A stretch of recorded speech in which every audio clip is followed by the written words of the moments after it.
Okay, well, welcome everybody to this slightly delayed Refugee Week 2021 event. My name is Zach, and along with my partner Catherine and our dog Echo, we run Rosie Ravelston Books, a Blue Mountains-based bookshop and social enterprise, providing 50% of our profits to Amiculus, the Humble Friend Project. Amiculus are an amazing charity that provides much needed services to refugees and asylum seekers living within the Sydney community. Speaking of our local community, I just want to also acknowledge that this talk is being hosted on Darug and Gundungurra country, and that we as a nation still have so much work to do to improve the lives of our First Nation communities and to properly acknowledge their more than 50,000-year history on this land. I think it's also relevant to point out that as part of that colonial invasion of this country 200 years ago, many of the non-Aboriginal settlers and indeed convicts who arrived here were fleeing poverty, violence, racism, and religious intolerance in their own lands, in a similar way to a lot of the refugees and asylum seekers who continue to arrive here today. That's one of the reasons why Kath and I so deeply value organisations like Amiculus, particularly during this global pandemic, and given the recent history of our own government's appalling treatment of people seeking asylum. Just to let everyone know, we're running this on Zoom and Facebook Live as well. As I'm sure most people know, with the challenges of online presentations these days, especially coming from being hosted in the Blue Mountains, which doesn't exactly have the best internet in Australia. We may have a few little technical hiccups here and there, but we'll try our best to overcome those and move on regardless. I'll just see if we've got Jess on the line from Amiculus. I don't think she's on the call at the moment. So when she does come on the call, I'll get her to just tell us a little bit about the charity that we support, Amiculus, and what they do. And also we'll put a link in the chat as well to the Amiculus website if anyone wants to check them out. I also just wanted to mention another organisation close to us in particular here, the Blue Mountains Refugee Support Group. They're the local organisation in our part of the world who do an amazing job devoting themselves to supporting refugees and asylum seekers. And they've been working tirelessly for 20 odd years to achieve their vision of an open-hearted Australia, where people seeking refuge and asylum are treated with justice and compassion. And that's an aim we wholeheartedly support, both Catherine and I, and I'm hoping most of the people on this call do as well. That's Blue Mountains Refugee Support Group, and we'll put a link to their website in the chat as well. So they're a great organisation. Just to let everybody know that this event is being recorded, and it'll also be available on YouTube later today. We've started up a YouTube channel, so we'll be putting a few different videos on there. Also, after our discussion with the panelists, we'll be taking questions from our Zoom audience. So if you do have questions, that'll be great, but if you could just hold on to them till the end of the event, and then we'll work through those. So at the moment, I think we'll make a start, and we'll introduce some of our amazing panelists. So first person I'd like to introduce is Asma Naeem Ullah, sorry. So Asma is a Rohingya refugee from Myanmar. She and her family were forced to flee the country by boat in 2013 when she was only 10 years old, after experiencing racial and religious discrimination and violence by the military, the same military who happen to be crushing democracy protests in Myanmar right now. Last year, she graduated high school and wanted to go on to university in Australia, but due to the conditions around her visa, she was unable to afford the astronomical international student fees. As a result, she's instead been heavily involved in supporting her community, and partly she's doing that through the charity Amiculus. She's also looking to do some study at TAFE. She's also a writer and poet, and she often writes about her personal experience as a Rohingya and the impact of the ongoing persecution that the Rohingya have faced for decades. So welcome Asma to the call.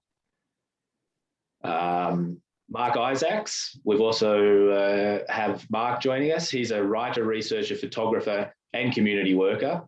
He's a busy guy. His first book, The Undesirables Inside Nauru, is a fantastic whistleblowing account of his work with asylum seekers in Nauru, one of Australia's notorious offshore prisons.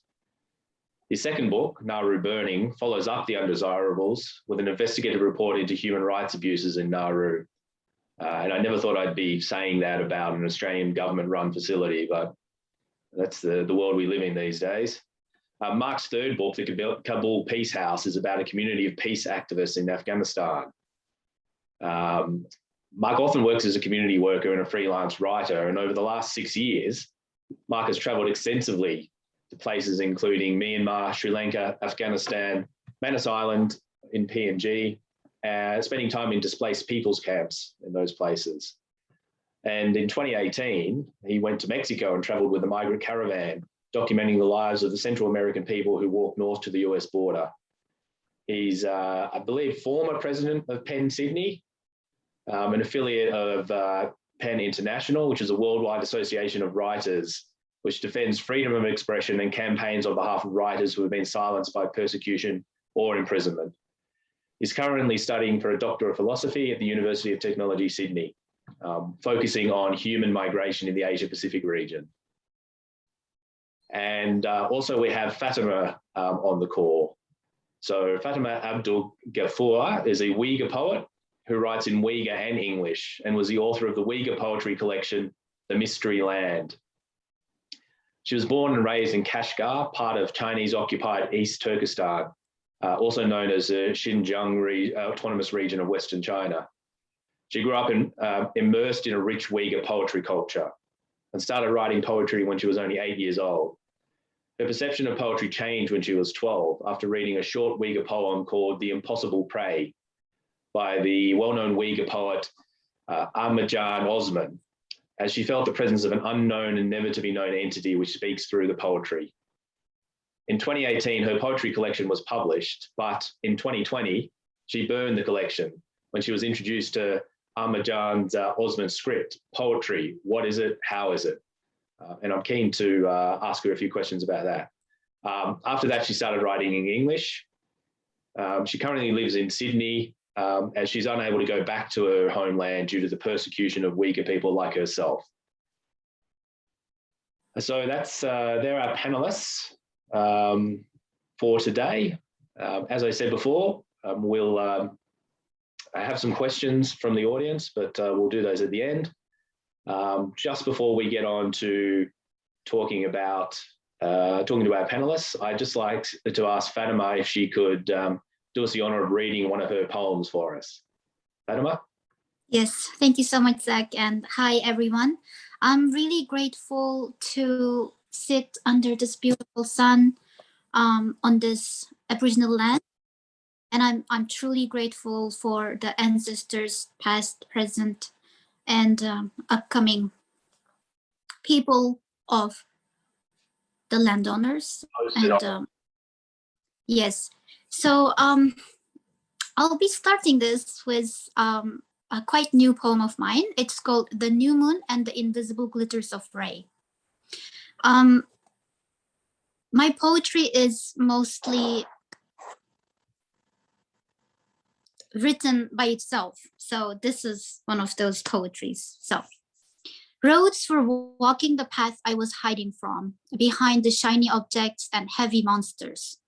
A spring full of your essence was frightened to gush through my veins. Some moments I cried too, and sighed as if I was alone without you. Some moons of the gloomy devil were filled with unsung heroes of the world. You were so quiet amongst all the noises you smile at. I almost jumped from the cliff, thinking that you may be dead. Icy waters painted a picture of your blood. I was sure of you, yet full of doubt about whether I was the right one for you. What is right? Then I would question myself. I turned my face to the wrong. There was your eyes piercing through my thin existence. I closed my eyes to the right. The entire world gathered at your fingertips. I knew you were not a grand one. You were not standing on top of the tip of the world. You were the tiniest piece of a fallen leaf, so carefully camouflaged, eyes without your light would never see you. The leaf. I would be not worthy of your love if I said I saw you as you were. No, I was touched by your invisible elegance. You found me. You came to me. You were the one who saw the light in me. Such a wasted creature I am. What a boasting big thing I am. Your current of life suddenly starts at the epicenter of my heart and violently breaks all the layers of falsehood. I am waiting for your arrival from so far. So far that I would be convinced of your non-existence. Then my eyes would be filled with tears. Oh no, you're not there, you're not there. I was just a fool, a damn fool. All the shiny objects were reflecting my foolishness. Oh no, I would feed my own eyes to my hands. They're such useless beings, not seeing you, not touching you. I would nail myself to an iron wall. I would drink from my own blood when I slaughtered my soul with a knife of falsehood. I would be just like others, shiny objects and heavy monsters. But then, there, right there, you arrived from so far. You gathered all the soundless sounds from every direction and quietly entered my land. Oh, my ocean, now it's your tears that I'm crying. Oh, my ocean, now it's your breath that I'm taking. Oh, my ocean, now it's your eyes that I'm seeing. Oh, my ocean, now it is your eruption that I'm tremoring. Oh, my ocean, now it's your voice that I'm channeling. Oh, my ocean, a drop of nothingness that embraces us all. Thank you. Fatima, it was beautiful. Clearly a very talented poet. Thank you so much for that. So I think now is a good opportunity to talk to each of our panelists. So Mark, Asma and Fatima, first question, it goes to each of you. I'm just interested to know why you guys, I guess, are on this call. Why are you interested in talking about refugee and asylum seeker issues? And might start with Mark. You could answer that question for us. Sure. Thanks, Zach.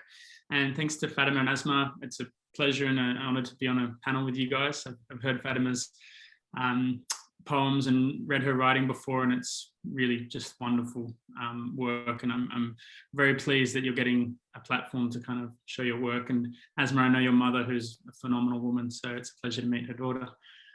Thanks to Rosie Ravelston and Miculus for kind of organising this event. It's very sad that we couldn't be there in person. I would have loved to have joined you out in the Blue Mountains, but you know, we'll work around that. And I'd also like to acknowledge and pay my respects to the Aboriginal custodians and the land which I'm currently on, which is the Gadigal people of the Eora Nation. So I became involved, I guess, in this space, in hearing refugee stories and being involved in this world back in 2012. As Zach mentioned in my bio, I went to the Salvation Army. I went to Nauru working for the Salvation Army as I guess a humanitarian worker, whatever that means in the context of Nauru. And I was there actually with Zach's partner, Catherine, who's also on the call, and was, I guess, exposed to a world that I'd never kind of experienced before. And it was among many things, a kind of a horrific experience to see what was happening in Nauru to the people who were detained there, and the getting an insight into that detention prison complex that we have in Australia, which is a multi-billion-dollar system, an industry which where private companies are making huge amounts of money, incarcerating and essentially torturing people who are coming here to seek asylum. and it's become a system that's grown beyond itself. And so ever since that experience in Nauru, I've kind of dedicated my working career to and my life to not only writing stories but learning about this this phenomenon, this global phenomenon, and particularly what's happening in Australia with onshore and offshore detention. And so since then, I've tried to use the platform that I have to write stories and help people have their stories told and kind of shed light on Australia's practices of incarcerating people seeking asylum. That's a quick summary. If you need more, let me know.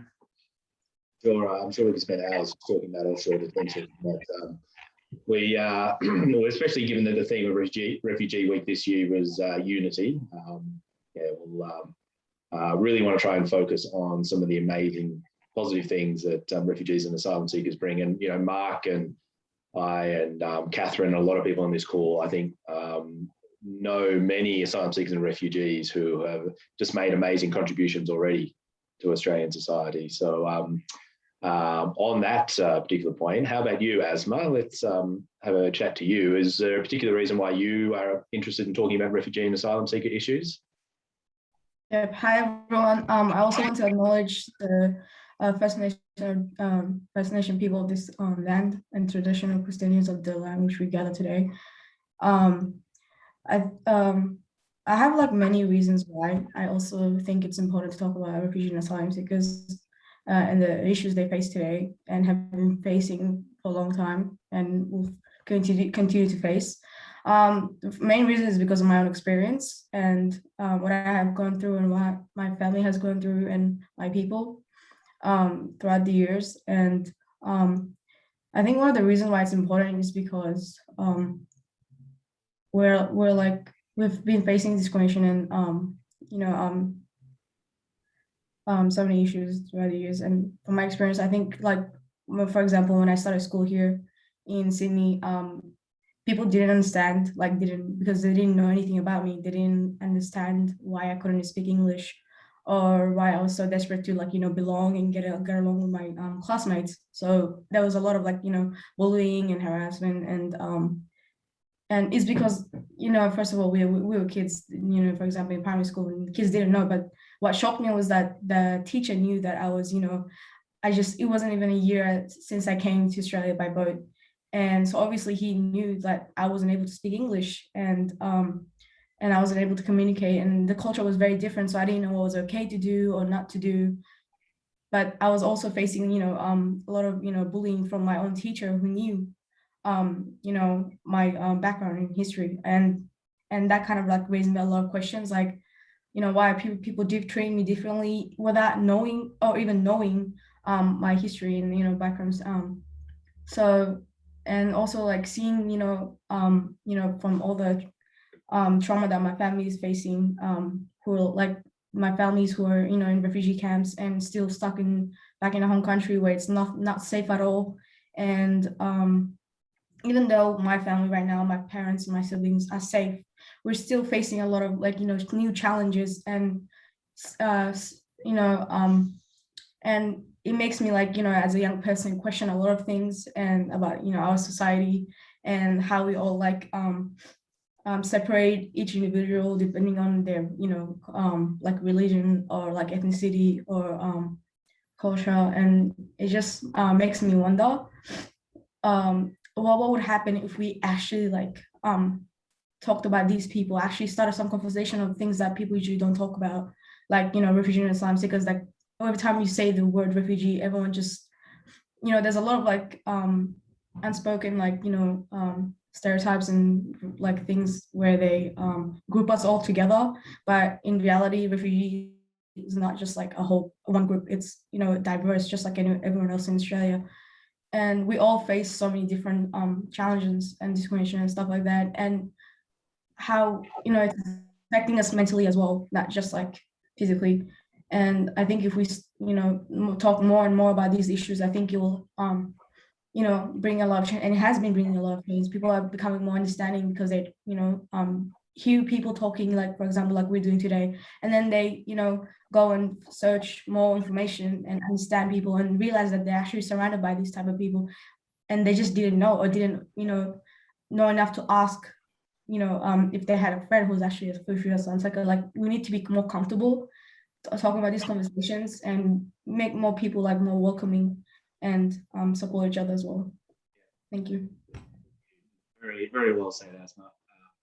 I think one of the things we always need to be aware of too is not just to talk about refugees and asylum seekers as refugees and asylum seekers. I mean, they're human beings just like everybody else. They're members of the Australian community just like everyone else, with hobbies and jobs and interests too. I mean, obviously this particular talk is about refugees and asylum seekers, but it's important. And that's why I think these sorts of conversations are important too, just to see that refugees and asylum seekers are just like us. And, you never know, one day it could be Australians who are the ones who have to seek asylum somewhere. It's horrible to think about, but it's these things certainly happen. And Fatima, just over to you. If you could just quickly, or just let us know about why you're on the call and what interests you about refugee and asylum seeker issues. Thank you so much, Zach. I couldn't agree more with you about refugees being just human beings, like everyone else. I grew up in still being colonized East Turkestan. And that's the land that present day genocide is going on. And all the prison camps are being built up since 2017, and it's still expanding. And I lost my father to one of those camps in 2018. So, and growing up in that colonized, my own land, I never thought that I would be someone who is advocating for refugees or asylum seekers or anything has thing to anything with like human beings, because my mindset was to be a scientist, a physicist, maybe winning a Nobel Prize in physics or something like that. So I was that kind of geeky nerd person growing up. So that was my path, and I did my undergrad in geophysics, my master's in geology, and my first PhD in, again, geophysics called paleomagnetism. And now I'm doing my second PhD in geophysics again. It's just, this is actually my whole journey, apart from being a poet. In 2017, or 2016, I lost contact with all of my family members in East Turkestan, not because I wanted to, but because Chinese regime, they cut whoever is overseas, they cut the whole connection with their families or friends or like anyone back home. And I couldn't contact with them. And then I started like the camp, the concentration camp, the death camp thing started in 2017, and we start hearing more and more about how horrible it is. And then I started thinking, where is my family? Because I couldn't contact them. So that's where it's like if I lost a kitten and I'm looking for my kitten, that's how my journey actually started. And I was looking for my brother and my father, my mom, my sister. They're trapped in East Turkestan. And I couldn't find them. And I started talking to the United Nations. I started talking to the news. I started really advocating for this missing people, like forcefully disappeared people. And slowly, I started telling my story, thinking that if people think this is kind of like fantasy, like somewhere far away, it's happening to some kind of like people looking like aliens, maybe probably I can put a face into this story, and by seeing my face and seeing my personal story, maybe people will resonate more about like how it is, like what is going on. And then slowly I realized that I don't have to put a face into my story because I'm already visible. I'm here, I'm living here. I don't have to even like emphasize like I'm a human being, you know, like the people back home are human beings or immigrants are human beings. No, I don't have to, because everybody knows we are human beings. And the reason why I'm now like here to talk about my poetry or my background or like my personal story is because think about why first place there are refugees, there are asylum seekers. Like, what is your country, which is my country now, Australia, what kind of role Australia is playing in that, you know, like process? Like, what caused those poor people who were literally basically originally rich and they had their own land, their places, their relatives, their friends, just like us, just like Aussies, they would have their morning coffees or teas. What brought them here to a seemingly foreign land? They don't speak the language, they don't know the culture. So because Australia is also playing a big negative role in this, so I started to think like, okay, instead of just saying that I'm a human, oh sorry, please can you see me, this kind of things, I should like educate people like I was educating myself with all the science. Like, okay, so this is the like root reason why there are refugees and asylum seekers. This could happen to us in Australia if we don't take action towards those regimes, towards those, you know, oppressors. And then I just want to say that we are all really in this together. So I've been doing some political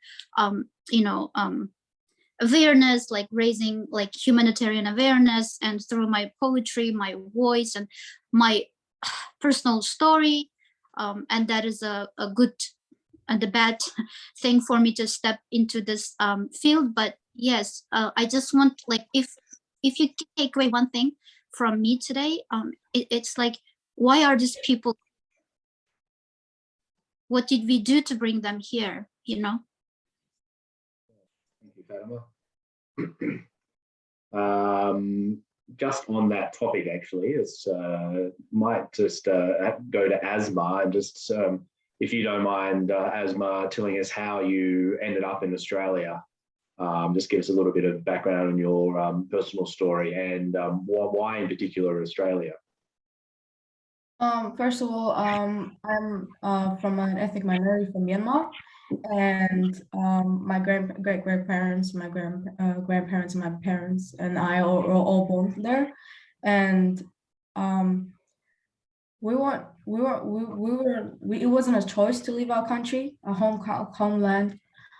We were forced to, and you know, we risked our lives to flee, and not the majority weren't as lucky as my family was, and I came to Australia by about in 2013, and if I really like, there's a lot I can talk about, but at the same time, it's still very traumatic, and we're still going through it. So every time I do go to events where I talk about this, I have to usually force myself, because it's still very fresh, no matter how long it is, 10 years, 15 years. Like, you know, it's a generational trauma, and it's still continuing. And like, just because we were like, you know, if we were like discriminating in our own home country, and you know, facing violence and discrimination and all sorts of horrific action done to my people. And you know, not many people are as lucky as my family was, but basically my parents risked their lives to like whatever money they had left from their hard work. We just had to, like, you know, when we started getting, you know, there was like, it was like a silent torture back in our home country. It was going on for like, not just now, not just like for the last 10 years, it's been going on for like, you know, decades. But there are times where it gets really bad. And the day we left, it was one of those days where it just got bad. We couldn't like plan leave, like, you know, travel. It wasn't like some kind of like, you know, packing our bags and, you know, taking our time. It was just like, run, take your kids and whatever you can hold in your other hand and run. And from then on, whatever we could do to just like flee the country, my parents did. And eventually we ended up in a boat. We didn't know where we were going. We just, you know, the people smugglers, they were, you know, taking advantage of us because we were just desperate. And it's very easy to take advantage of people who are very desperate. And, you know, majority of people, even, you know, who end up in a boat, don't end up, you know, getting into a landing in a safe place like Australia. And a lot of people have a lot of rumors like, you know, don't go to this country or go to this country. And, you know, while we were like, you know, fleeing, we heard like rumors about, I think we're gonna end up in Australia. It's a really good country. You're gonna be, you know, there's a lot of like, you know, misinformation, like, oh, they're gonna like, you know, you're gonna be in this country and then you're gonna be rich. Everyone's gonna accept you. And you know, there's a lot of misinformation. There's some of them are true. Like, yes, we are safe here, you know, but at the same time, we didn't know anything about like, you know, visa, refugee camps, like detention center camps or something like that. And like all these new challenges we never heard before, like, you know, the culture and the language, all these difficulties, we weren't thinking about any of that, you know. Like we had time, even though we were running away, we had time in that moment to like think about things. And a lot of us didn't expect what we know we face now. But you know, there's a lot more to this, but I think all I can say is just that we were forced to leave our home country. We fled with my family, like my siblings and my parents, and then we stayed in a detention camp in a detention care center in Darwin for 3 months, and then we came to Australia, and then basically that's how it started. That's how we yeah, sorry. No, that's good. Thank you very much for sharing that, Asma. I really appreciate that. And I can't even imagine what it would have been like. But I do remember someone told me once, if you're inside your house and your house is on fire, you don't sit there and wait for the fire brigade to come. You get out of the house. And I think that's a pretty familiar feeling for refugees and asylum seekers. You can't necessarily wait where you are for things to get better. Sometimes you just have to get out of there. And I think most Australians, if they think about it, would do exactly the same thing if their family were in the same position. So thank you for sharing that story with us. And I just wanted to also ask Fatima as well. I'm just interested to know if you decided to go back to Kashgar, well, first of all, would you be able to, and would you feel safe if you did try to go back there? Not really. Although I'm not an asylum or a refugee, I came to Australia for reasons. I was in the United States before I came here, and I never intended to do any asylum seeking anywhere because my original plan was also to study here and then potentially contribute my knowledge in United States or anywhere that I can, and also maybe eventually go back home and then we contribute some of my knowledge there too, which is Kashgar. But it didn't happen like that. After 2017, the border is closed. The East Turkestan border, the Kashgar border is completely closed. Especially now for me, I don't think I can ever see the rest of my family for the rest of my life. They cannot come out. My father has already passed away, and the rest of them, their passports are already taken. And because of my work, that's the punishment that I have to suffer for the rest of my life. They cannot come out of Kashgar, and I cannot go back because me going back there is just death. That's death, nothing else. And yeah, so in this sense, asylum seeker now because I cannot go back. That's the meaning of asylum, that you cannot go back to your original country for reasons that is like dangerous, you know, like threatens your safety. So yeah.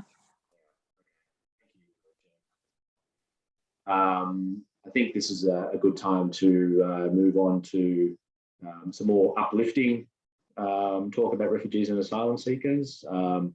And especially as we haven't heard from Mark for a little while. I don't want you to get too lonely there, Mark. I'd just be really interested to know, with all the, I mean, look, we're live streaming this on Facebook as well. Social media platforms, if you only read news from social media platforms, you tend to think that refugees and asylum seekers are only bad news when they go to a country and there's associated with bad things happening. But I know for a fact, and I think a lot of other people know as well, that there's so many positive sides to having refugees and asylum seekers come to your country. And I know you've worked with a lot of asylum seekers and refugees, so I was just wondering if you could give us an idea of how Australia in particular benefits from welcoming amazingly talented people like Asma and Fatima. Yes, so I think it's an interesting kind of angle of a question, and it's not a criticism of you at all, Zach, but it's I think a reflective of kind of perhaps Australia's approach to the concept of asylum, that that for many people in Australia we have to expect this benefit, rather than kind of thinking of it as if you saw someone in the street being attacked or in danger or suffering some kind of violence, you wouldn't necessarily think, how is this going to benefit me, before assisting them. You would probably want to assist them because you want to alleviate the stress, the danger to that person. You don't do it for their gratitude. You do it because you recognize fear or danger and want to alleviate that stress. Just as if we hear things of injustice, we want to right those wrongs, we want to right an injustice. Or if we hear about a family being separated, we can recognize how that would feel within our own families, and we would want to reunite families. And so if we're going to talk about some kind of benefit, I think the idea of assisting people to live a healthy and life free of persecution and violence is something that would benefit not just Australia, but the world. This idea of trying to assist people out of dangerous situations and give them an opportunity to live a life equal to us in terms of opportunity and safety. But to kind of, I guess, go towards that idea of unity, I just think that when you introduce people from different communities, from different parts of the world, with different experiences, you're enriching our society in general, people with different language backgrounds, different cultural backgrounds. And when you welcome them with open arms and open hearts, you're going to have a much more positive outcome than welcoming them with detention centers and suspicion and things like racism and xenophobia. And so I think when the best examples I've seen of people contributing when they arrive in Australia from people who have been warmly welcomed and who have a stable community around them. And so, I can give examples. Maybe I'm jumping the gun on some of your questions, Zach, but I can give examples of plenty of people who I've worked with who contribute in magnificent ways to Australian society. The most impressive of doctors like Munjad al-Madaris, who was actually, he's this wonderful, I can't remember the exact phrase for it, but he makes prosthetic arms and legs. Is it orthopedic surgeon, I think the term is. And he actually, there's a story of a young man who I was working with on Nauru who got electrocuted in a workplace accident and lost both his arms. And he was a man seeking asylum from Iraq. He has 4 kids, a wife, and it was Munjad al-Madaris who gave him his prosthetic arms, and it was the first double prosthetic arm surgery in the world. Correct me if I'm wrong, but so there's those examples of those really incredible minds that we would benefit from. But I think what's probably more relevant is not expecting people and saying that we should accept people because they can do incredible things, but we should be accepting people for the small stuff. So there's my oldest and dearest friend I met in preschool, and it was when my mum brought me in, and I was crying because she'd left, and he kind of took me over and played cards with me, and I went back and became friends with their family, and I've known them ever since. They're like my second family. And his father came here from Afghanistan in his early 20s at the breakout of the first war, when the Soviets invaded Afghanistan, and he's since brought his entire family over, and they're an incredible part of the community. He volunteers at Rotary, he works. The family, he's brought his family over from Afghanistan periodically throughout the wars.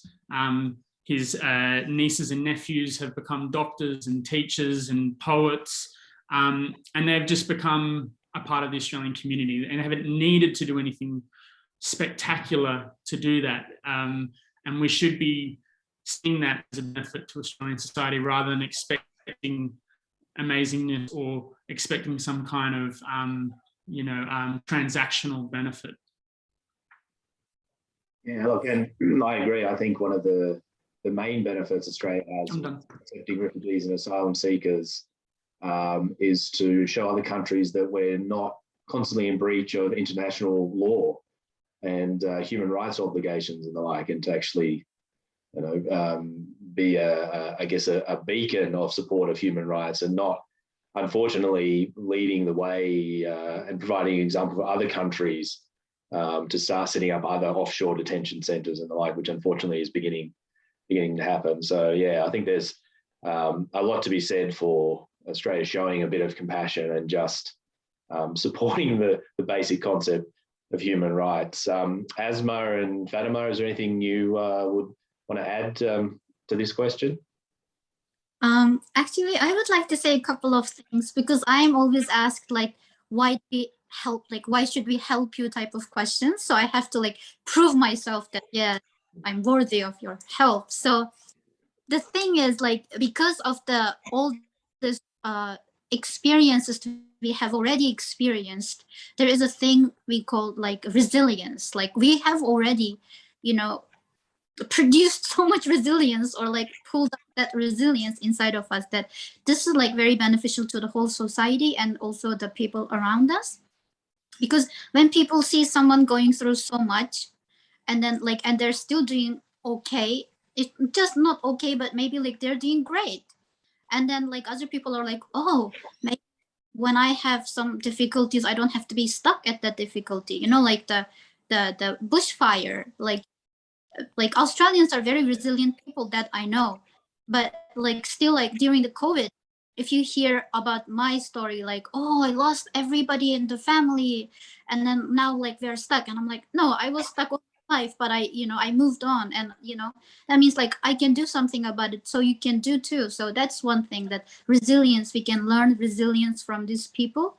Another thing is that yeah, because we have already been through all this, and we have thought about many things, like personally me, I have thought about many things about the future, or even philosophical questions, so this can definitely from my perspective, this can enrich the Australian culture, culture of, for example, philosophy, literature. Now I see myself as an Australian writer and an Australian scientist. So whatever I write, whatever are produced, that will belong to the Australian history, an Australian land of Australia. So that is another thing, that when you open your door, when you open your heart to differences and different people, you never know what good you're gonna get out of. So all enrichment, and yeah, and food. I don't think Australians can live without having all kind of different foods anymore. I can't. So yeah, there are things that benefit us. Yeah, cool. And this kind of leads on to the next question I have. And I might go to Asma for this one. Is there anything, Asma, that you would like to say to Australians in particular who think that we shouldn't be accepting refugees or asylum seekers into Australia? If you're not comfortable answering that, that's fine. But yeah, just there's an opportunity there for you. To be honest, I don't really exactly know how to answer that question, but from my experience, I think you shouldn't think about that. If someone's in danger, just like Mark said, and Fatima also, you shouldn't think about, should we or should we not? When you know these people who are desperate and have no choice, who are forced to leave their home country, you shouldn't think twice about it. You should let these people, if they have the opportunity to come to this country, welcome them with the open arms and accept them, and try to understand, educate yourself, and communicate with these people, and try to find out the reason why this is happening, why so many people are leaving their own home country. Think about what started this, not what's happening right now. Every time I look at the news and anything mentioned about refugees and asylum seekers, it's most negative. We can all just agree to that. And when I read these comments and, you know, people talking, I'm just like, this is not true. This is not the only thing about us. We have so much culture, and, just like Fatima mentioned, resilience, like because of our experiences and what our ancestors have went through, we know how to work with what we have, and with the right support, and then with the right, system built for our people.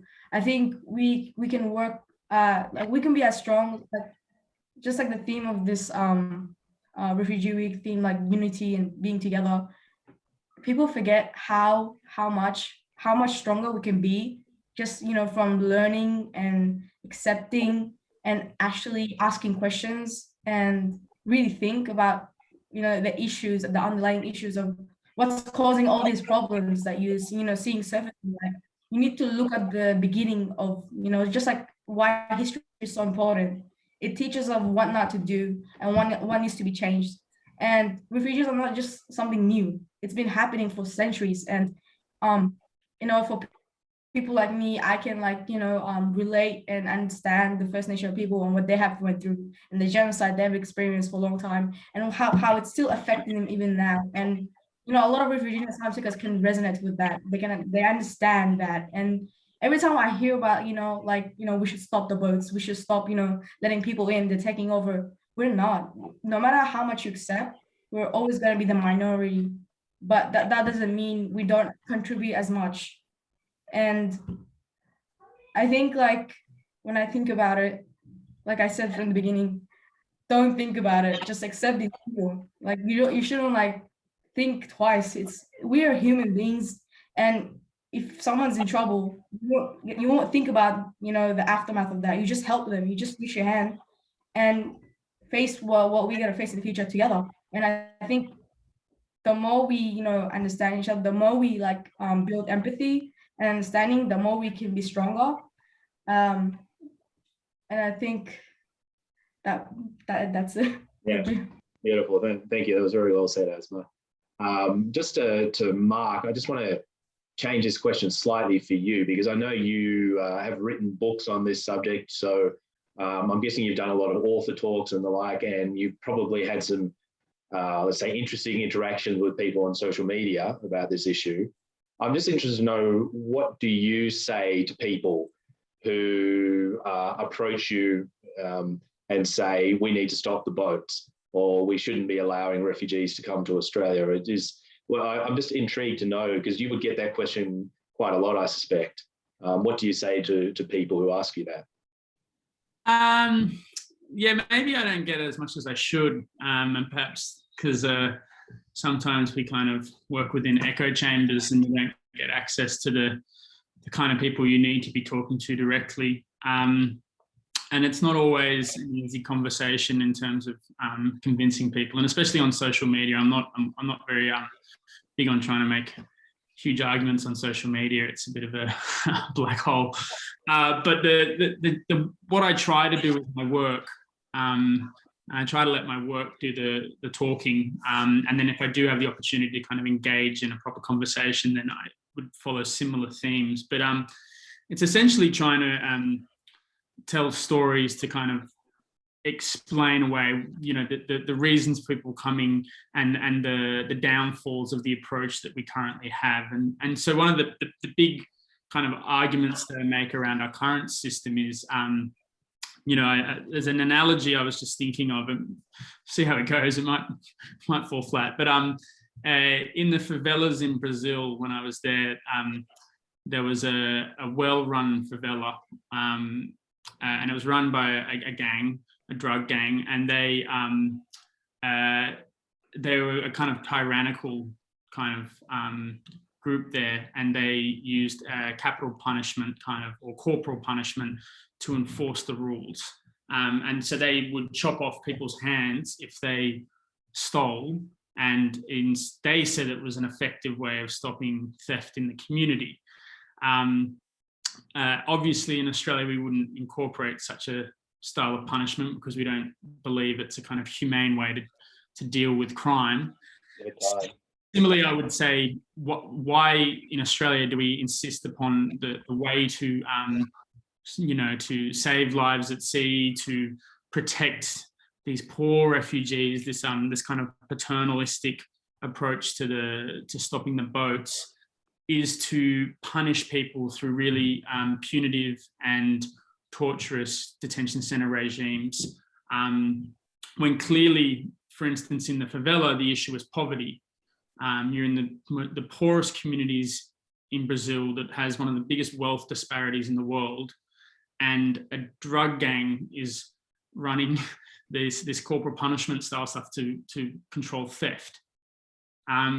Similarly, in Australia, you've got a reasonably wealthy Western nation with a lot of land using a punitive detention center system to punish people who are fleeing violence while we're invading countries like Afghanistan and Iraq.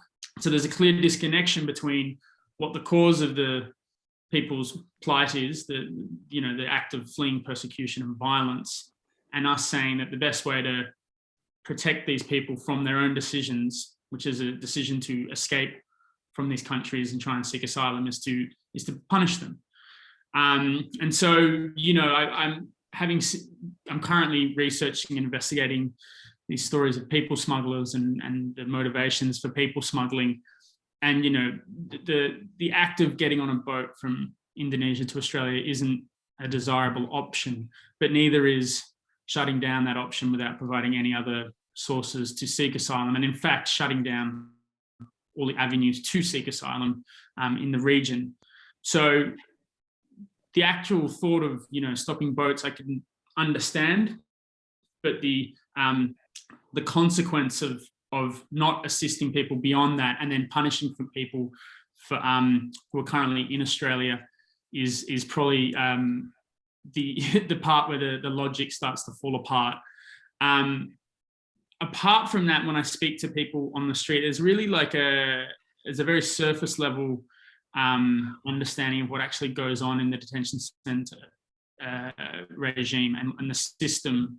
And so it's very easy to then, for the kind of experiences I'd have and the stories that I'm writing, to expose some of the really darker stories that make people question what's happening in Australia. So one of the books I'm currently working on is long-term detention of people who have no other prospect of safety. So stateless people like Rohingya people who are currently held in immigration detention without hope of resettlement, without hope of being released, and without being able to be deported to Myanmar. So they essentially face forever detention, forever prison. And you start to unpick those hypocrisies that exist within the system, and people start to hopefully see the perspective that I'm coming from. But I also have this idea that there's some people you'll never be able to reason with, because a large amount of the justification for what we do, when you look back through the history of it, is a racist and xenophobic underpinning to, and it's not all, but to a lot of the systems that we have. And that's something that I've also been looking into. So the kind of arguments that we have around queue jumpers, around suspecting people of terrorism, or previously it used to be communism, they've all existed for 40, 50 years. They've existed when the Chinese were first coming to try and pan for gold. It was, we've had racist immigration policies for a long time in Australia, and that's very hard to unpick. And Fatima, is there anything you'd like to add? Anything that you would want to say to Australians who think that refugees and asylum seekers shouldn't be coming here?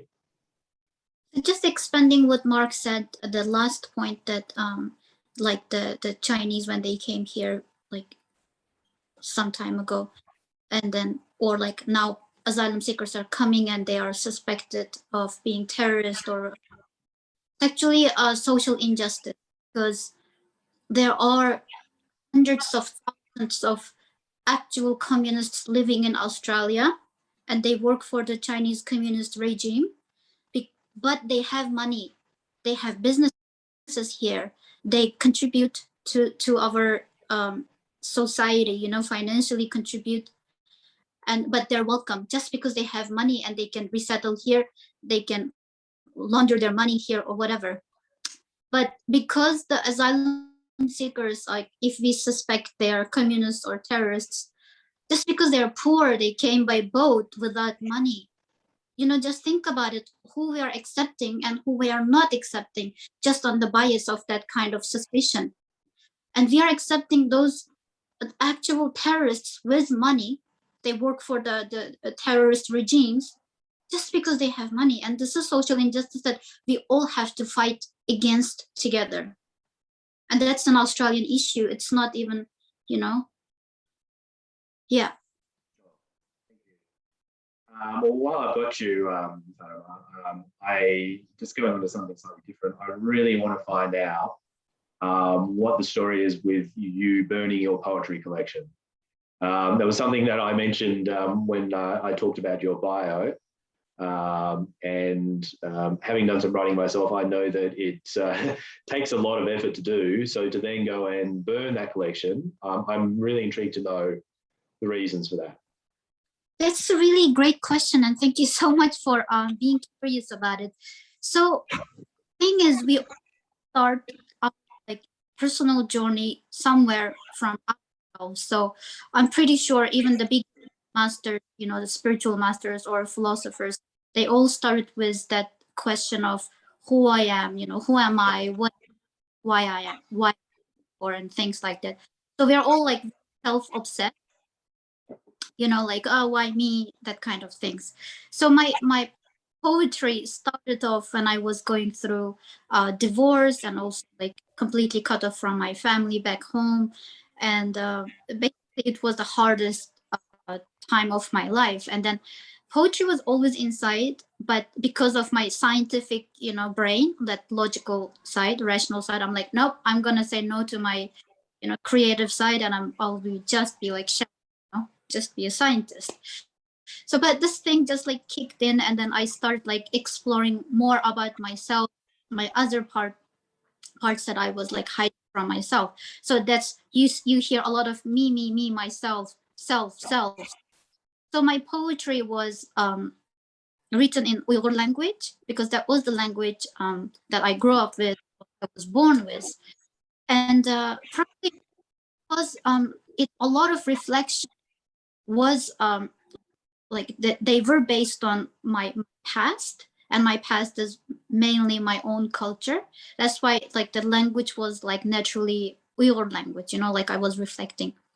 So, and that was my personal stories, like my personal sufferings, my personal happiness, or my personal, my whatever the personal thing. I was like very much self-focused in a way. I was maybe selfish. That was just a poetry for myself, and then thinking that maybe like my journey of suffering, and then later on like slowly like healing, and then like eventually coming out of trauma, maybe this could help people like me, going through the same thing. So that was my idea, but still it was like me. And in 2018 I published this on Amazon, and then it was in Uyghur language, and it was well received by my community. And then I received really like good comments, and then I was like, okay, great, thank you so much. But in 2020 I this Ahmed Can Osman, mentioned him, he's one of the greatest living poets, not just Uyghur, but like in my opinion, greatest living poets now. So he wrote this the first draft of this book about poetry, what is and how is. And it resonated with me so much, because as I read in my previous poetry, that I write for that essence of probably myself, or like probably the essence of the whole universe that we don't really know about. And that is so much more than me. It's like so much like wider and broader, it's not just me. Now it's like I am coming out of myself. I'm coming like I'm just expanding to the world. And now like, instead of like so much focused and contracts in me, I'm this entity that can be like like not me. Like I can be nothing, but I can still be that being that is just existence. So and then after I realized like, oh, I shouldn't be so much focused on myself, and that's how what poetry should be, probably art should be, and maybe that life should be like. And then I decided, oh, I evolved. Probably that's where I was always going to, like, to a point that like a bigger sense of being, not me, but just connecting with everything else around me, that kind of thing. So then I burned a book like Dostoevsky. When he wrote his book, the idiot, he burned it completely, and I was like, so yeah, I'm comparing myself to Dostoevsky, but yeah, when you evolve, like, you kind of try to, like, burning was just a symbolic thing that, okay, I'm gonna be burning my old self and coming into a new being. Yeah. And do you have anything else that you're working on? I mean, was burning your poetry, was that the end of your writing, or are you working on new things? Yes, yeah, thank you so much. So, and then because it's in Uyghur language and it was a lot about my reflections on my past.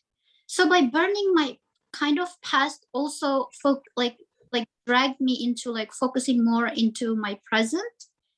So, and my present, now I realized since 1998 I came out of Kashgar. I lived in like inland China. So, and then later on I lived in Europe, US, Canada, and now I'm living in Australia.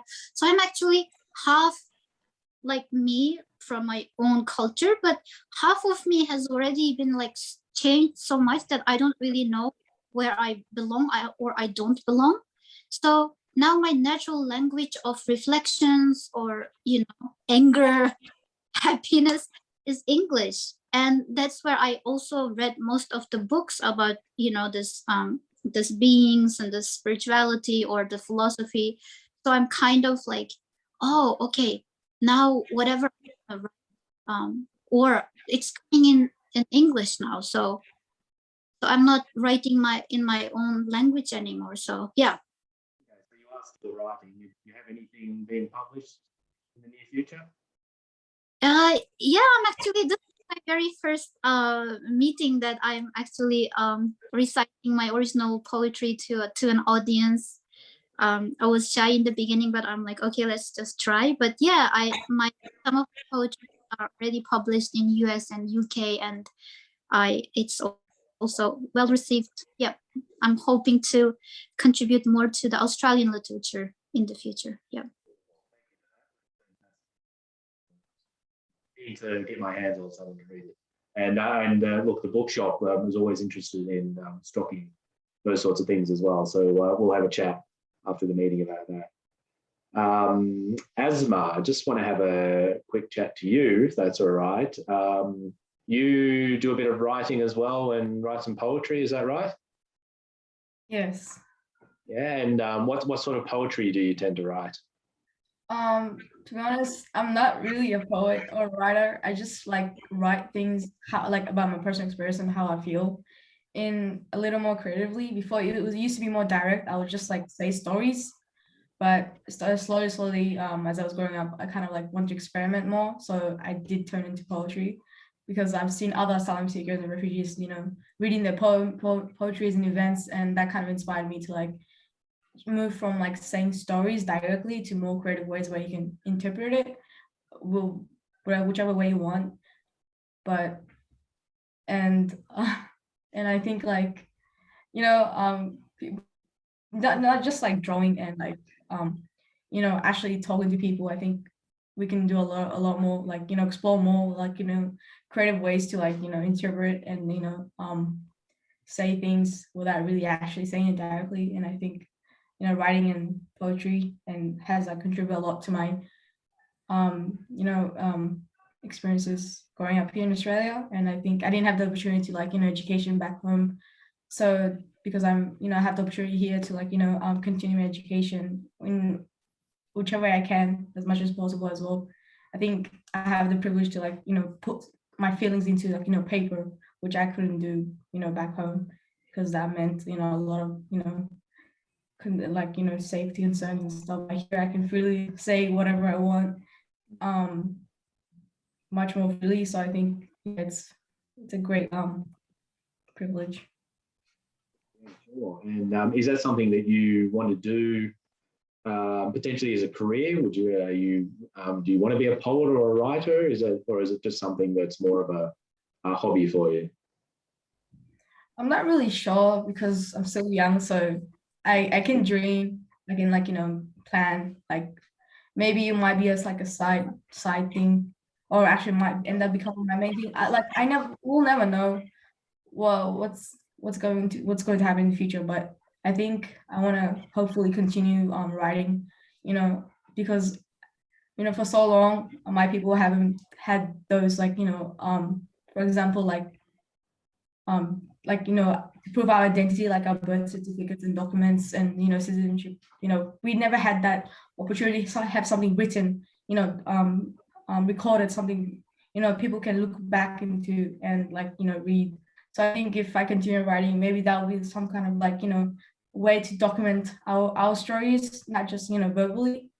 So I think hopefully I'll continue to do, because and I want to inspire more people, community, to also start writing and contribute as possible. So I think maybe I'm also thinking of maybe because a lot of people in my community also love drawing, and I think if I combine illustrations and words together, I think it will be much more powerful in a lot of ways.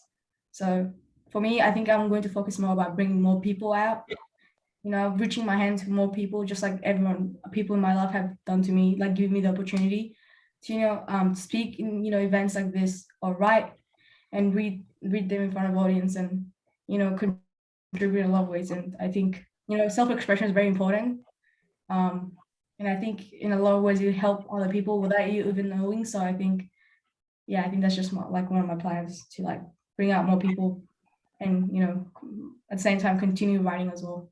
Thank you. We didn't talk about this before the meeting, but if you're interested, you can read out a poem for us today. You don't have to, no pressure, but if you want an opportunity to read one out, this is a good opportunity. I'm not sure. I do have one that I've written recently, also for Refugee Week, so might have to look. Yeah, that's all right. We'll come to Mark, but if you want to read it out, we'd love to hear it. So we'll have a chat to Mark, and then if you can find your poem, and again, if you're not comfortable, that's fine. But we'd love to hear what you've got to say. So Mark, we know that you have written some books. I'm going to do a little promo for you. Good. Can everyone see that? The Kabul Peace House by the incredible Mark Isaacs. This is your most recent book that was published, is that right? Yeah. Yeah, excellent. And you've also written a couple of books before that. Are you working on anything else at the moment? I am. I'm working on too many things. Always the case. Doing a PhD as well. Yeah. I just wanted to throw to Asma. Asma, it sounds like you're already a writer and a poet if you're writing.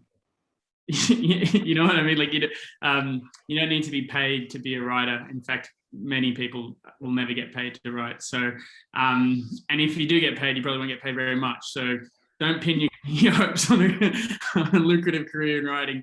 But be a writer. I mean, you're already doing it. And I remember when I first kind of started telling people I was a writer, and the first which is it's a bizarre thing to do. And the first question would always be, "Oh, what have you published?" And I'd always have to say nothing, which is a great response. But it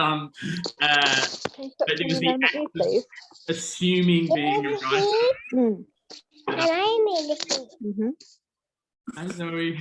Sorry, Zoe, I just had to mute you. It was the act of assuming the personality and the identity of a writer helped me then write more. And so, yeah, you are a writer. And Fatima, I've also felt like burning my writing often, so we have something to relate. But at the moment, I'm working on a few different things. So I'm doing a PhD at UTS, and the focus was originally going to be on looking at the people smuggling route between Myanmar and Bangladesh to Australia, and seeing and kind of learning about stories of people smugglers and why they became involved in the work. And it was essentially looking at the justification, that the new justification of for Australian deterrence policies is that we have to smash the people smuggling syndicate and all people smugglers are evil. And so I was looking at that, but when COVID hit, I had to kind of restrict my focus to just stories within Australia. And so it's still a similar theme of looking at those ideas of people smuggling and how we justify deterrence, but just not being able to go and to the actual places where it's happening, and finding stories of people from within Australia. Or so examples are since we changed the focus of deterrence policies to people smuggling, we've also now included this idea that people smuggling offences are national security issues, which then means they're investigated by ASIO, which then means people who are who have been suspected of being involved in a smuggling venture. And that could even be referring family members to a smuggler, which is the case of two people who've involved in the study. They allegedly referred people onto a smuggler, and then because of our national security laws, one of them had his visa cancelled and has now been in detention for the past 9 years, and he has never faced a criminal court and has never had the evidence tested for the supposed crime. And he's originally from Afghanistan, was a refugee once to Pakistan, and so he would be deported when Afghanistan is ever safe, which is not looking likely in the near future. He would be deported to Afghanistan. But in the meantime, he is facing forever detention in Australia.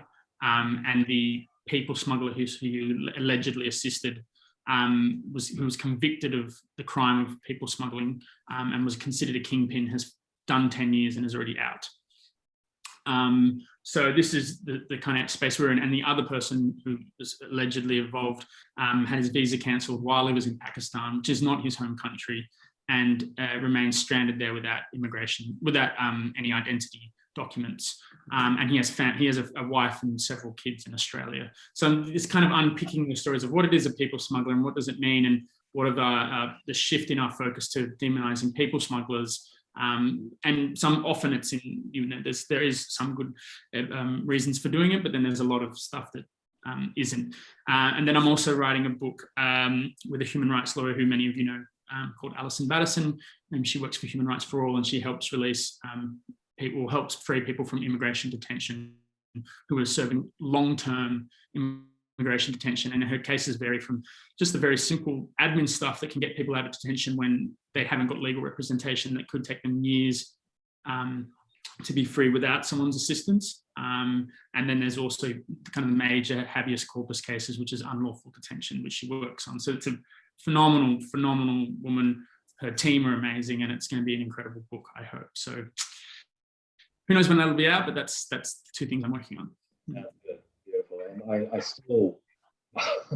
still can't come to terms with hearing people talking about indefinite detention in Australia and people being locked up without having committed crimes, without having faced a court and being there indefinitely. It just seems completely the opposite of everything I've been brought up to believe in as an Australian.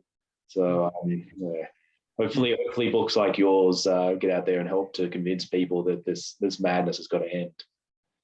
And apart from the one of Australia's smallest bookshops in the form of Rosie Ravison Books, where else can people buy your books, Mark?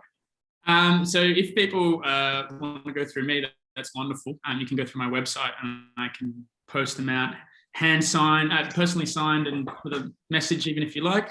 But also the cheapest method is probably through either they're all available as ebooks. You can borrow them from the library, which or get your local library to purchase them and then borrow them, because we do get small amounts of money every time books are borrowed. Actually, just keep borrowing them. Just borrow them continuously and then it just generates income for us. Or you can get them from the book depository, and that's like a free delivery worldwide to many countries. So they're all available there. I'll put my website into the chat as well. Yeah, that'd be great. People don't need to read them; they just need to buy them. Yeah. Asma. Asma, are you interested in reading a poem? Yeah, sure. I found the recent one that I've written for Refugee Week. Beautiful. So are you okay to read it now? Yeah, sure. Yeah, thank you, Asma. I can't wait to hear it. Thank you. I don't usually have a title for my poems, so I'll just start now. Yep. Frantic cries reaching nobody, sunburned by false hope and drenched in empty vows. Be cruel, be unfair, so you will look and stare before they crawl over your body to strangle your mind, hoarding their limitless possibilities and solutions. Just to bring you down to your knees. Be quiet, be obedient, so you will look up and stare before they take your fathers away and force your mothers in the darkness while you hide away. The one that makes you is the one that breaks you. So you run away, but it will not go away. I do not know everything, but I survived. Survived enough to know how hard it is to breathe. Survived enough to know how easy it is to hurt. How do we not mean it? How we do not mean it, but do it anyway. How we do mean it and do it anyway. When you are in every story that many ignore and others use for their own gain, please tell me what to do with all this sadness. When there is no time to grieve, there is no time to heal. Sick and tired of this never-ending chaos, we realize that parasite will only take and never give. His abusers burn many, his punishers do not do any. The emotional silence birth protests to risk it all. For their upcoming resolution, a loss of many battles begun. Somehow, through many dim walls, we shine together like a diamond in the sky.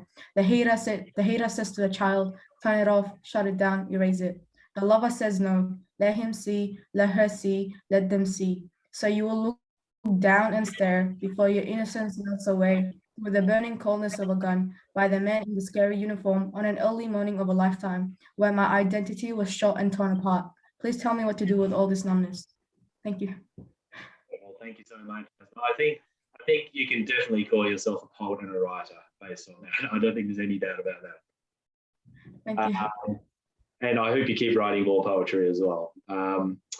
So while we've got you, Asma, is there anything else you want to say before we start taking questions from people?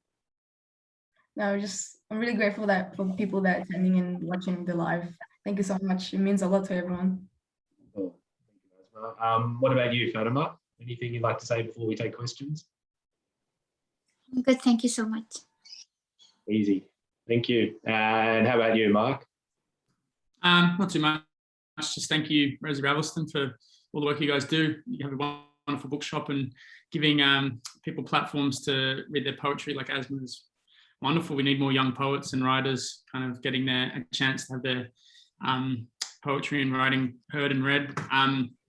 Also, I have messages from my dear friend Martin, who wanted me to remind everyone about what was happening in Afghanistan and the kind of ongoing violence as a kind of a carry on from the Kabul Peace House. It's just, you know, they have wonderful attempts to build peace within countries, but often those movements are reliant or dependent upon the outside influences and international community influences. And so, you know, if you ever need a reason to kind of talk to people about why we should be helping people, the example of Afghanistan is a great one.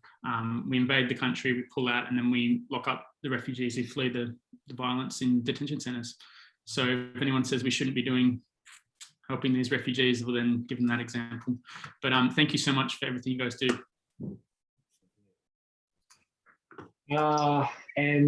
Do we have Jessica Harkins available? Just before we go to questions, I'll see if we can get Jess on. Oh, hello, Jess. And you're on mute as well. Jess is the one of the two co-chairs of Amicula's The Humble Friend Project. So I'll just see if we can get Jess to tell us a little bit more about that charity. She's disappeared. Here she is.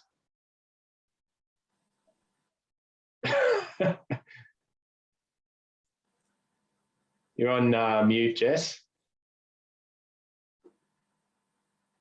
Right, we might come back and try again a little bit later with Jess. So we'll open up the discussion to any questions. If people are interested in asking a question, you can pop it in the Zoom chat that's going on, or you can just raise your hand on the screen, and more than happy to give you an opportunity to ask a question of any of the panelists. So there's not many videos on at the moment, so if you want to put your video on, go ahead and do so. Yeah, otherwise, does anyone have any questions?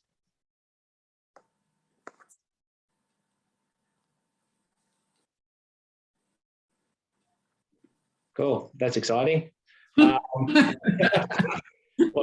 while I can see that we've got question, I'm just trying to raise my hand. There you are. I can't find the thingy. Okay. Anyway. Would you like to ask the question? Yeah, I'd just like to thank Fatima and Asma and Mark. It was just amazing to hear your backgrounds and your stories. I think it's really powerful. I've struggled with, so I'm just looking at things I've been jotting down. I've struggled with the whole echo chamber thing, Mark, that you mentioned. And I just don't know how, like, I think stories are very powerful, language is very powerful, but sometimes it's just not enough. And I'll just give you an example. I work in education, and one day I was talking to some Year 6 kids, and they were telling me about their debating class and how the debate they were given by their teacher was, should we accept refugees or not? And I was just so appalled that was even a question in an educational institution in Australia. And so I wrote an email as diplomatically as I could to the teacher, who happened also to be the head of the primary, and just silence, nothing at all. And and sometimes when you talk about refugees, people's eyes just glaze over, and I'm so frustrated that it's really, we're always talking to the converted, we're never talking to, I just don't know how to break through and talk to people. And yeah, I'll just add a little piece to this before you answer. When I was at uni, I did, one of the subjects I did was the history of racism, and it was a fascinating subject, but basically I came away from that understanding that at the root of racism is fear. And I just wonder how we address that and how we use our language and our stories to combat that fear in people. Yeah, I mean, it's a very good question, very concerns, and I can't give you a magic kind of pill to say this is going to make it all better, because that's essentially why we're in the kind of state we're in right now. And I think, like, again, going through that history and understanding exactly where we've come from, and even though it's one of fear, it's important that we kind of recognize that. And so, you know, telling stories, educating, those things are much slower processes than stoking fear and kind of race politics and those kind of things that prey upon the concerns of a society. I think, and you know, it's particularly a massive challenge when you have the kind of monopoly of media that exists in Australia, which pushes the agenda that we're kind of trying to combat. So yeah, the kind of the chips are stacked against us in many ways, but I think there are always avenues where you can find positive examples of change. And so representation is a huge one, where more and more we're starting to see stories become mainstream. You know, normalizing the refugee experience, recognizing people of color in news and in media and in stories outside of just being a refugee story. You know, having characters in like Home and Away and things who have refugee backgrounds who are not just there to be a refugee, but are just part of that. So it's including those stories within Australian system, and that isn't, you know, that will take a long time, but it's similar to the ways that Australia have always been racist towards new migrants, and then those migrants slowly become more, or gets more accepted in Australian society as they kind of establish themselves in the community, and then the kind of shift goes away. And I like to think and hope that through the continual telling of stories, the continual of pushing back against the kind of negative tide, there are positive examples, and people will be old enough to tell their stories and be given the opportunity to tell their stories, so that we can hear it straight from their mouth, rather than having, you know, Australians tell their stories for them. So I think it's just essentially continually to push back and use those examples, have push stories. As an example of like the Rohingya story, there's an incredible book that was just published by, or was published a few years ago by a guy called Habibur Rahman, called First They Erased Our Name. You know, pushing stories like that. It is one of, you know, I've worked with people from Myanmar, I've been to Myanmar, I've heard so many stories, but nothing exposed me to the reality of what it would have been like to live there better than that book. And it blew my mind. And I just think the more we can push stuff, the more we can push Behrouz Bashani's stories, the more chance we have to hear those stories, the more likely we are in pushing back against that tide. Yeah. Asma, Fatima, is there anything you'd like to add to that? So I'd like to ask, like, I would like to, like, I suggest, like, whoever is asking me a question, I would redirect that question to that question. So fear of what? Like, why are we fearful? What are we like fearful of? So the fear is about this refugees or asylum seekers taking away our land, or taking our jobs or our life. They're potentially terrorists. What are we actually fearful of? That is one thing. And if we can address that, like, fear without, like, just like it's a fear, what kind of general fear is that? And that's the very first thing. Like, what are you afraid of? Like, can you tell me your concerns?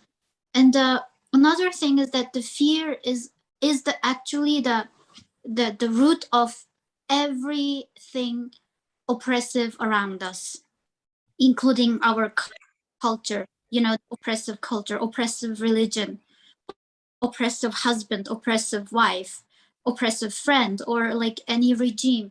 Like it is like the very basic root question is about the whole, like, human race. We are fearful of what? So if, like, as Mark said, if the media is like single-handedly dealing or stirring that, like, original fear inside of us, of like fearing something unknown, like, you know, something that we don't know about, and then, like, we cannot just live in that constant fear. So in order to, like, address that, we should really address, like, why we are so insecure. Like, what is making us so insecure? But this is like a much bigger question than like anything. It's not just like one story or one book or one conversation could do. But like, whenever we talk about fear, like, we should really address that logical question: what are we fearful of? And then maybe second one is like why, and then the third one is like maybe how to, you know, overcome that fear. And Mark is right, by telling stories and really, like, generally raising awareness of just existence of these issues, and then these refugees are real people, you know, and these are actually happening in Australia, and that's the dark and ugly side that we don't want to see. Like, again, we are fearful of, probably our government is going to be turned up to be a really bad government. Fearful of that too, you know. We're basically fearful of our own reality. Like, what if we are the bad guys? It's again like fear. So yeah, basically just feel like slowly maybe like feel secure with ourselves. And when we are secure with ourselves, then that's where kind of like, you know, that opening of the heart and the mind starts to happen. Yeah. I think we could probably have an 8-hour panel discussion on that topic. Be fascinating. But Asma, would you like to add anything? I have a lot to say because as someone who went to primary school in Australia, especially like the end of years 5 and year 6, and also high school, I can say a lot. It's not just only the refugee policy, the refugee and asylum seeker policy in Australia that's affecting us a lot at the moment in Australia, but also the education system and how it's not just like fear that's causing this racism and stuff. It's also about lack of awareness and just being completely ignorant and not being interested, like to know more, even if you hear this word refugee or asylum seeker. Because like in year 6 we also had an debating lesson one time where all the students like would make speeches about how we are different and same at the same time, and my speech was all like about my experience as a refugee and why it's important to like be more accepting and stuff. And during that time I wasn't really good at I was still developing my English language, and so I had help from my one of my family friends who knew more English than me.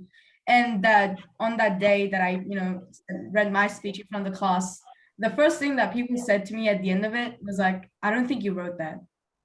And that kind of hit me really hard, because throughout the whole time in my like 6 is that not only the students were looking down on me, also my teacher. And the fact that every time they mentioned the word refugee, it's always something very like not as positive as people would think it is, just not just from the students but also from the teachers. And because I was still young, I was still I was still very new to Australia, and most of my time in Australia was in school. I spent most of my days in school growing up. And the fact that I was in an environment where they were very ignorant and very like unaware of all these things they say, that very hurtful comments that they say daily, that directly and indirectly affects me every single day.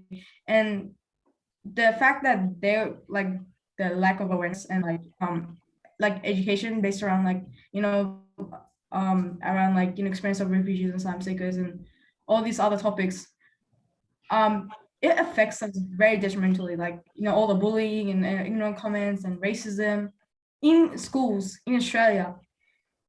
People don't, it's like a silent torture. It's like in a lot of my poems I usually like don't say silent torture, but then that's how I express my writing and storytelling, the silent torture that no one talks about. But at the same time they say something about it, but they're not very direct about it, because it affects us so much that it's very hard to talk about it. And when people ask questions like this, like how a teacher is says like start something like this, like a debate about whether we should accept refugees in Australia or not, the fact that you have students in that classroom that you may or may have not, don't know that they're from might be from that background. And the fact that my teacher knew I was I came to Australia very recently by boat, and I'm actually a refugee, and I still don't know how to speak English, but they didn't support me. They didn't support me as much. Like I obviously needed much more support than the rest of my classmates, but my teacher didn't care, didn't support me as much, and contributed to the bullying and the ignorant comments that I received from my classmates. And then throughout high school, I was treated the same way as the rest of my classroom, and I'm very grateful for that. But at the same time, when it came to like HSC and I needed more support because of my visa status and other things, I didn't know, like every time I asked my friends who can't relate to me at all, because they were born here, they grew up here, they don't really know how to help me, and my parents don't know how to help me because they didn't have any like experience with education back home or even in Australia, even if they're taken like some English classes intake and stuff. So no one was able to help me, and the career teacher was their job to guide me with my HSC and like what to do after HSC, like applying for university and stuff like that. My own career advisor wasn't able to help me, and no matter how many times I tried to explain to them that I can't like just apply and just wait for like, the offers. I need to do more than that. I need to, apply for scholarships, not just half scholarships. I need like a full scholarship. I need to do this, I need to do that. But the teachers like, nah, they were very ignorant, and no matter how much I tried to explain to them, they just treated me they just gave me the same advice they would give to a normal student who grew up here, who is a citizen, who's a citizen or a permanent resident. And every time I try to explain to the career advisor that I'm on a temporary visa, and there's a lot of rules, like for example, I have to apply as an international student even though I'm not an international student, and with all the fees and stuff that comes with it, and how financially I can't afford it. And even if I am accepted to a uni, there's all this other stuff that I have faced that affected me a lot.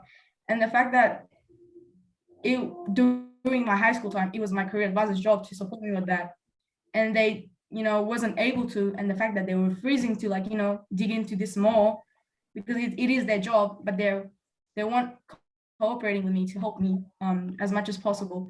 It made me really, I was hurt but also really angry that there's still more students like me there who are probably right now at the moment, because of HEC, is going through the same thing, and it makes me really angry. That's one of the reasons why I started to like do more volunteering in community work and bring a light to this problem, not just in like with the refugee policies and stuff and immigration policies and stuff, but also like in schools, what's happening inside schools, what's happening with the teachers and the students and the system. There's not enough support for us. There's not enough awareness and education around these topics.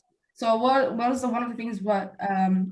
of the things I'm involved in at the moment is a committee, local organizing group, where we come together and then like plan out asks and stuff that we can ask our the committee, the local committees.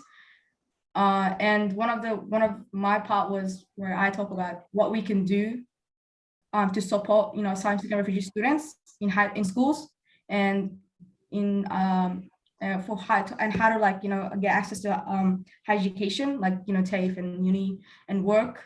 And one of the things was early intervention in primary school and high school, where we have programs and educate the teachers, like train them to how to deal with stuff like this. And one of the people there kind of said that maybe like bring all the career advisors in all the high schools, and possibly like teachers from also primary schools, and then bringing them to a some kind of program or meeting where they educate them and how to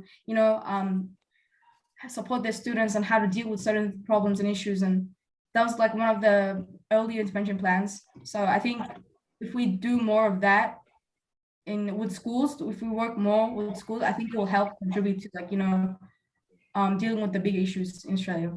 Yeah. Sorry, that was a bit long. That's all right. Well, look, you're clearly passionate about it, and that's good to see. And you speak, a really good speaker as well. Just to let you know as well, Asma, I've got a few messages on my phone, and I'm like asking for you to get some of your poetry published as well. So I think you can definitely call yourself a poet, and you need to keep writing. Mark, did you want to add something?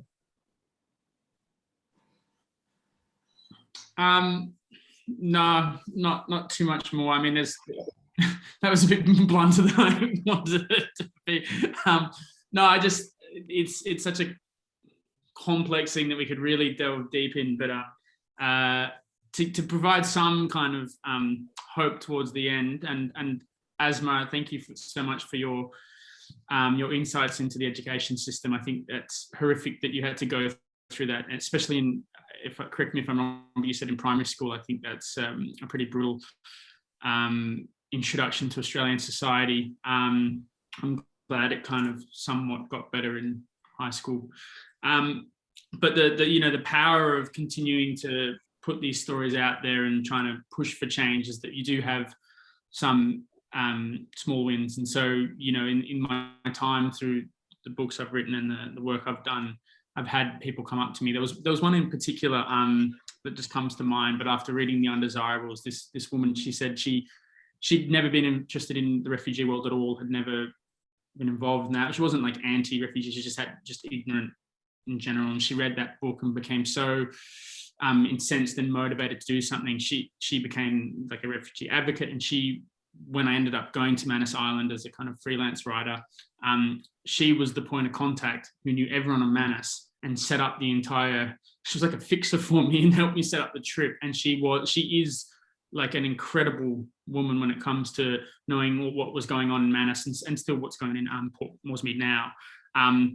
And so there are ways of, reaching out beyond the kind of echo chamber and reaching out to people and encouraging people to continue sharing these stories. And I just really hope that people like Asma and Fatima get a chance to have their stories heard on a kind of in the mainstream, because, when I first started hearing Fatima's experience, and you can read newspaper articles about what goes on in East Turkestan, and you read about the kind of the detention centers and whatnot that China has in East Turkestan, but hearing the firsthand experience from Fatima just gives it a completely different dimension and makes it so invaluable to have those stories heard. So I just hope that more and more we get to present that on a mainstream platform. Couldn't agree more. Thank you, Mark. Right, I'm going to try again. Jess, are you there? Hello? Hello, Jess. We can hear you. Is it working? It is. Oh, I'm so sorry. It's been a nightmare. So Jess, but Jessica, thank you so much. Jessica Harkins is the co-chair of Amiculus, the charity that we support. So we give 50% of our profits to Amiculus, and we also have a program where we people can buy books from our shop at cost, and they are directly donated to the Amiculus for Kids program, so the children of refugees and asylum seekers. So I thought I'd just get Jess to tell us a little bit more about Amiculus. Thank you so much. And thank you everyone for speaking. It was amazing to hear you all. I've known Asma since she was 10 years old, and it's just been such a privilege to hear her now as a young woman, as a poet, as an artist. She says a lot of Rohingya women are artists. She's actually one of them. Amazing drawer. Mark, I've worked with. Fatima, first time, but thank you so much for sharing your story with us. Amiculus is something that started out of frustration and anger, and hopefully a good anger at what we saw in the system.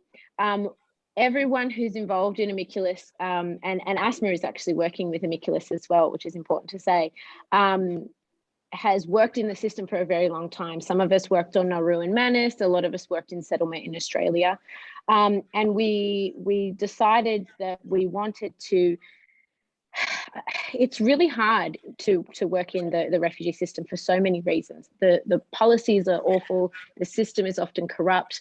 One of the best ways to raise money is really unethical. It's around, using poverty porn and using like stories in a way that can be exploitative. And we saw, it's not saying that everyone does this. Obviously, there are some wonderful organizations out there, but we saw all of this, and we also saw some gaps. One of the gaps was what Asma was talking about around university and higher education for people on temporary visas. There are others working on that as well, but Amiculus is one. We work very closely with the Rohingya community, and we're currently in the middle of creating an auspicing arrangement. Arrangement with the Australia Rohingya Women's Development Organisation, which Asma is also a founding member of that organisation. And so we've been able to do, because we're small, because we're flexible, we've been able to do some things that some of the larger organisations haven't been able to do. And there's also a lot that we can't do because we're so small. We're currently providing vouchers for financial relief and assisting people who have lost their jobs due to COVID, who are on temporary visas. So some are able to access the current provisions with the government, but aren't sure how to access those. So we're assisting people to apply for the disaster payment. Some people aren't eligible because they're working cash in hand jobs, the cash economy. And so they're not eligible for it. So we've been doing a lot of work around that. Amiculus wants to also work on system change, because I think that one of the things that's really important is to shift the system. And we know that often system change actually happens before attitude change. I think we think logically that it's the other way, that if we change attitudes, then people will want to change the system. But historically, a lot of the time it's been that the system has changed first, the laws have changed first, the policies have changed, and then people eventually, hopefully, catch up. So I think there needs to be a lot more around that sort of work, which we're moving into. Always keen to partner with anyone, and happy for anyone to reach out with myself, Zoe, Zach, Kath, Asma, around these things as well. But yeah, thank you for that, Zach. Thank you, Jess. Appreciate that. So if anyone's interested in volunteering or donating to Amicus as well, we've put the website in the chat. So please have a look at that. I just also want to say thank you to the people who paid $10 each to be at the original version of this event, which was going to be in person. We're donating all of that money to Amicus as well. Unfortunately, the in-person event didn't go ahead. But I think we've had a pretty good event online here today.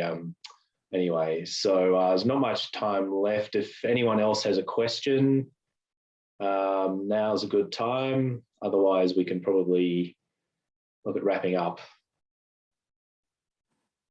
I think we've had a pretty thorough discussion anyway. So yeah, thank you so much to everyone for being on the call, particularly our panelists. Greatly appreciate you taking the time.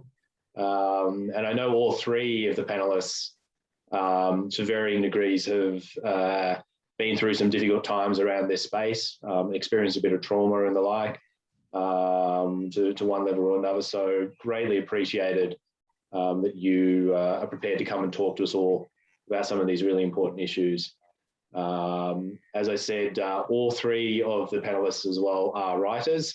So they have published work or work that hopefully will be published in the near future. So keep an eye on them. As we've seen, they're very eloquent people and have a lot of really important things to say. Thank you to everyone also for hopping on this call as well. And hopefully next time we do it, and we go like this, it'll actually be in person again, which will be a nice change. So can we just give a round of applause to our panelists? Thank you. Silent applause with everyone on mute. Lovely. Thank you, everybody, and stay safe. Thanks, guys. Bye-bye. Thank you so much, everyone. Thank you. Bye. For being here. Thank you. Bye-bye.